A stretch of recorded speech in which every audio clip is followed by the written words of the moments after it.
Mr Chairman. I call Chris Whaafoi. Mr Chair, for the benefit of those who have just tuned in, we're speaking to part 2 of the Health and Safety Reform Bill. Mr Chair, I think there's quite a lot of common sense in this part of the bill, but that doesn't mean to say that we haven't got a number of questions for the Minister, and I do acknowledge the Minister who once again in this part has taken to his feet to answer some of those questions. But can I start at the very beginning of this part, Mr Speaker, because it does set out some of the duties and responsibilities for, I guess, people who are operating businesses. And 29A talks about the management of risks, and a duty imposed on a person requires them to eliminate risks in health and safety so as far as reasonably practicable. Clause 30 goes on to about the primary duty of care.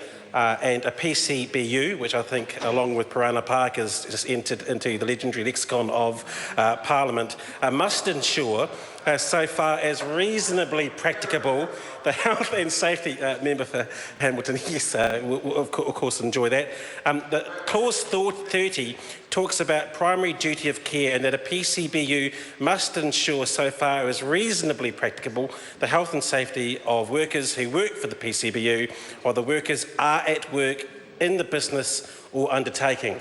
Then can I flip forward to the next page, which is going to be the crux of my question to the Minister, which is clause 32(1)(b), which talks about some carve-outs for, I guess, the farming sector, and it says that subsection 1 doesn't apply in relation to farm buildings and any structure or part of the farm immediately surrounding the farm buildings that are necessary for the operation of the business. It also doesn't apply in relation to the main dwelling house on the farm or any other part of the farm unless work is being carried out in that part at the time. Now, those who are expecting me to start talking about why the agricultural sector should be part of this bill will be disappointed. I know we've got some issues about that. I know, I'll get onto that. I'm getting to my question.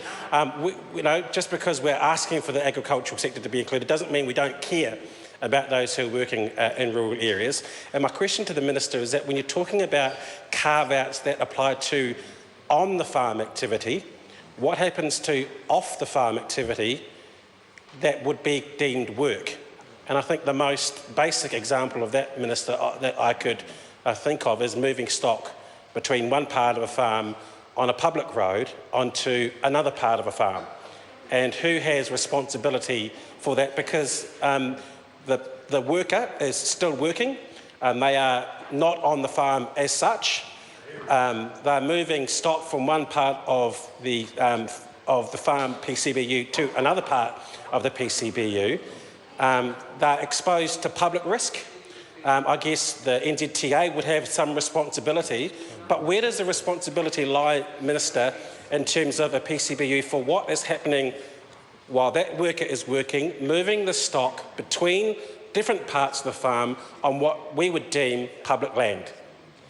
So I don't see anything within this piece of legislation, within this clause anyway, that would cover that, that would give the responsibility to the PCBU, because we're talking only about on-farm activity on the farm.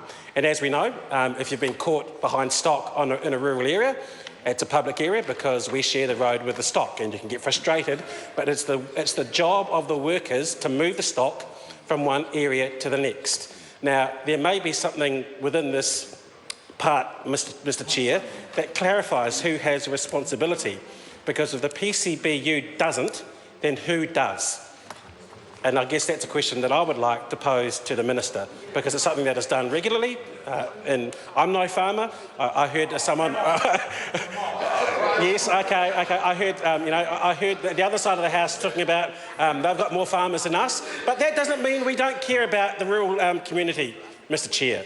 And in this instance, I don't see, for that short part of time where workers could be put at risk, who has responsibility for that? Is it the PCBU, or is it whoever is responsible for the road? Moving stock is something that I'm sure happens thousands of times every day right around the country, but as far as I'm reading for this carve-out for the farming sector, I can't see who is responsible for that. Go to clause 30. So if there is something in here, maybe the Minister could take another call and explain that to us. But if not, then maybe you could look at doing something about that.